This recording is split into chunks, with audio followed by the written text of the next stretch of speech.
Here's the start.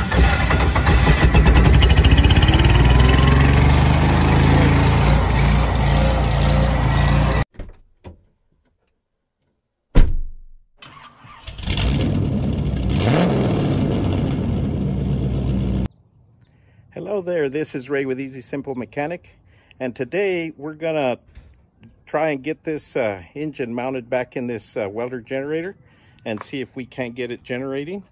As you can see, we've got the engine right here. We have the crank changed out from the original so that we can make sure that it bolts up to the generator, and we did test it out, it runs. So now it's time to get it back on the generator and see if we can get it running. So let's get with it. So we went ahead and put the valve covers that were on the generator originally. We put those on here. What I did is I went ahead and used the same gasket material that I had left over, and I went ahead and made some gaskets for the valve covers, and I went ahead and put those on. I went ahead and, since this thing makes so much noise when it runs, I went ahead and tested it and started it like I did before. It does run good and everything. So the next thing is we're gonna go ahead and bolt it back in, and we'll see if it generates. Well, if you watched the previous videos, you remember that we took this bell housing, or this housing, off to work on the engine. So the first thing we got to do is put this housing back on here so that we can then try and mount it to the generator.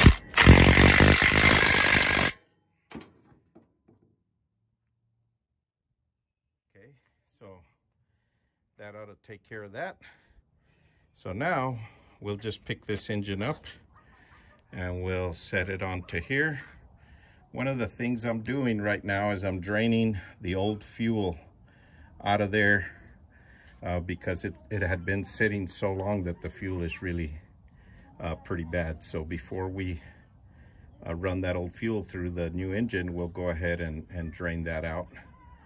In the meantime, we can try and get this engine lined up and mated to the generator itself. Okay, so I elevated the generator with this piece of wood here to make it easier to line up the housing in here.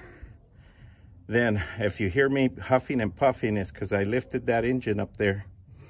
I pried it up there and I slid it in to get it aligned with the shaft.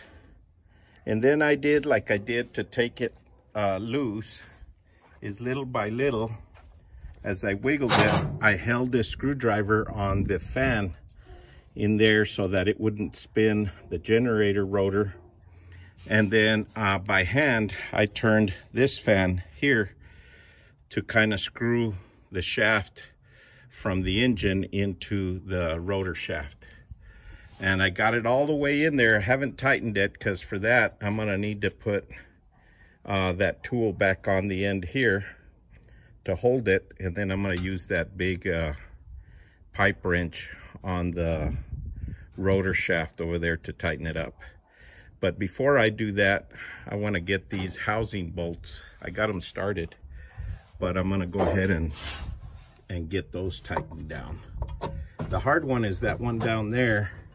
It's way in there. I went ahead before I put the housing on and the engine, I rotated the housing for the generator a little bit so that I could get that bolt into its slot, and that way I wouldn't be fighting with it. So now that I got these others lined up, that one should go straight in. I'll just need to, before we tie down the bolts that go on the back of the engine down here, we'll tip the engine over a little bit and we'll stick a long extension in here, and we'll tighten that bottom one up. Once we get that one tightened, I'll get these two bolts that are over here on the front. We'll get those two bolted down, and this will be where it won't move anymore. Then we can put our special tool back on the shaft over here in the front, And we'll get our pipe wrench and tighten it down, and that'll be that. Then we can just go ahead and start putting the support that goes here in the middle over there. We'll put our exhaust on. We'll go ahead and put the cover on, and we can start putting it back together and see if it's going to run and generate. We got this center support back in there. Of course, it just bolts in with 2 bolts on this side, 2 bolts on the other side. We went ahead and mounted this wiring back to the firewall here, and this resistor back into the firewall there. What else did we do? We went ahead and put the exhaust on there and bolted that down. So that's ready to go. And then we gotta start wiring everything back up. So that's what we're gonna do. Now remember, we had unwired all of these wires, so I gotta bundle those back up. I'll probably just go ahead and put a tie wrap right here, and then I'll just start to wrap these back up. This one, I gotta run all the way around the front of the engine. It goes all the way over to the oil pressure sending unit, and to the one comes back and ties into this red wire on the stop solenoid on the carburetor. So we'll get that wired up, and we'll also hook up this this throttle, or not throttle, this choke cable. We'll wire it back up in here so that we can use the choke again. And pretty much that'll have it done for here.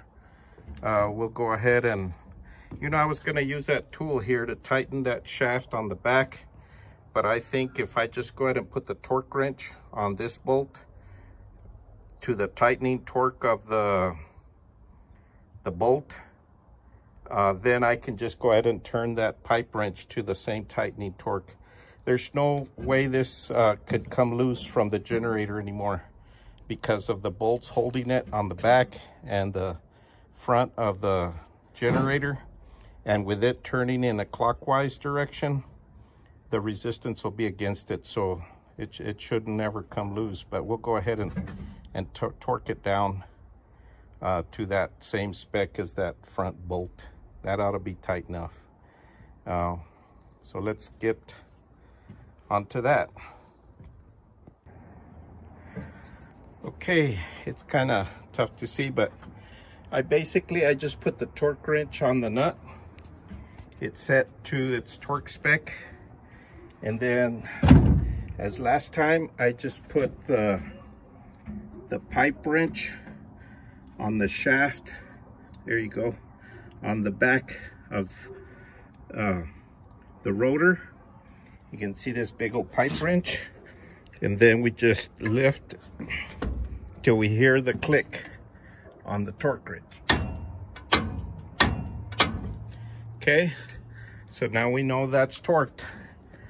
Also, we got the wires nice and tucked away here. You can see we tucked those away in here and put these little plastic ties on there. Red wire here, the other 2 go on the sensor. The other wire that went down here was for the coils. So everything's wired up. We went ahead and we wrapped this loom up, so this is nice and put together now. So we choke up and already tried it out. There, that looks to be fine. Choke is working. So now we can actually use the choke. Hopefully we can get it started with the choke and we don't have to put starting fluid in it all the time. Well, we did the last of the finishing touches on this. We went ahead and put the air cleaner back on it. The air cleaner is fairly clean. I went ahead and cleaned this little sock that goes around it and sprayed it with some of that air cleaner oil that I have in there. And so that's ready to go. I went ahead and put the cover back on the flywheel here.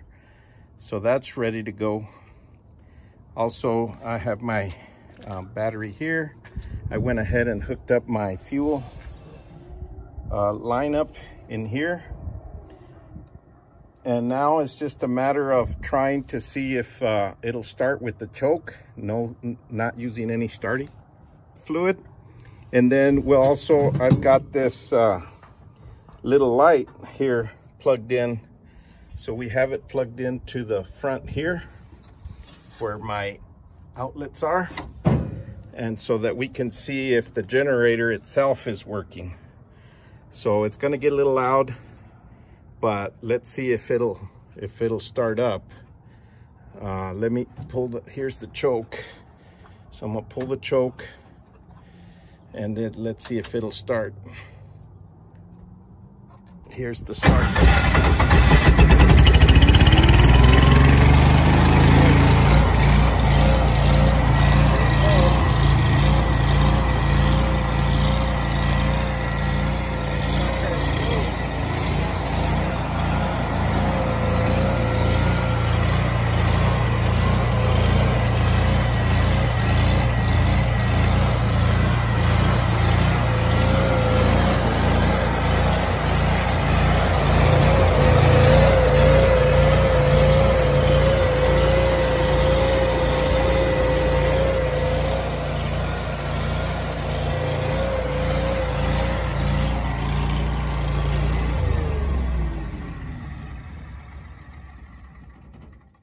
Don't want to run it too long because I drained the old oil. Actually, I siphoned it out.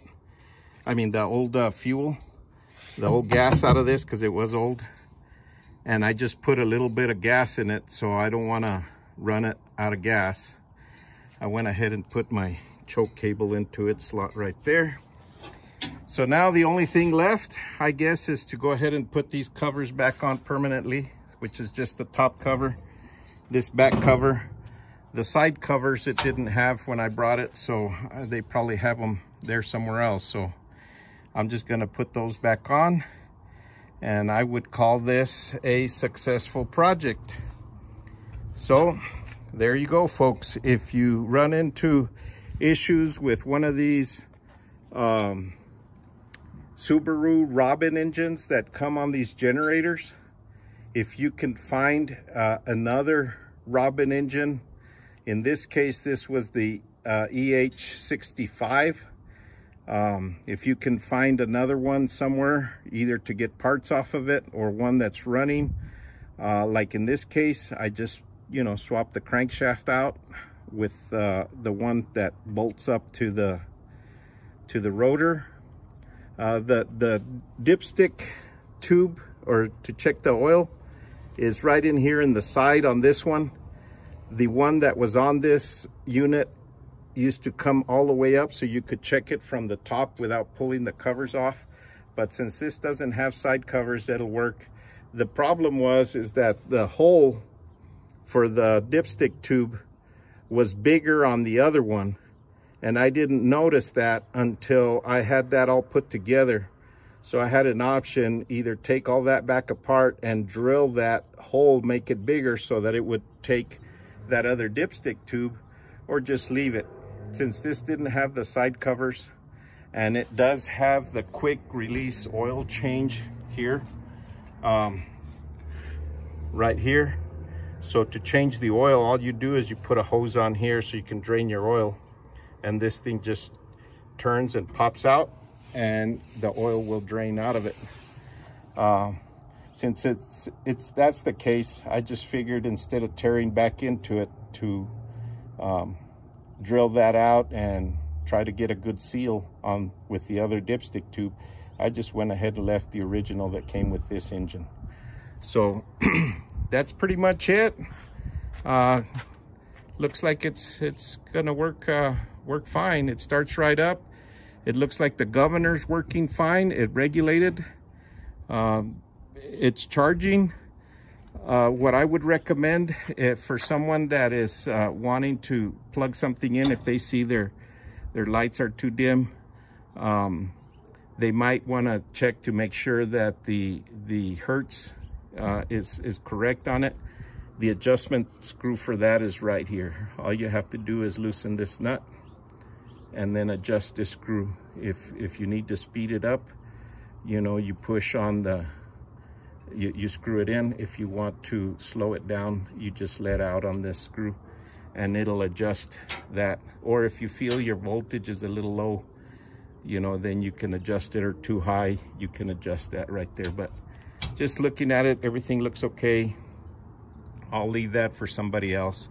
Some recommendations for this guy, since he didn't want to spend a lot of money. My recommendations are going to be to replace these old fuel lines. They're kind of old and hard. Replace this fuel filter, which it's okay, but the ends that go in the hoses, they're kind of, you know, unless you get some new hose on it. But the filter's fairly new, so it seems to be working fine. He can run it for a little bit, do an oil change on it, and I think this will be a good working unit for some time.